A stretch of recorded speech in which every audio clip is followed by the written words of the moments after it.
So guys, for the first method, you either need your new product key or you need the product key that you had on your previous version of Windows. So you want to head over to search and type in settings, click on it. And then once you're on this, you want to click on system. And then you want to scroll down and then click on activation. And now you want to click on change. And now you should want to add it in right here and then click on next and then complete all the steps and then you should be good to go.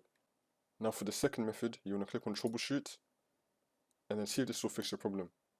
And if you change your hardware recently on your device, then you want to click on add change hardware on this device recently. And then you want to follow the steps that will come up and then see if that fixes your problem. Now for the next method, you want to head over to search and type in CMD.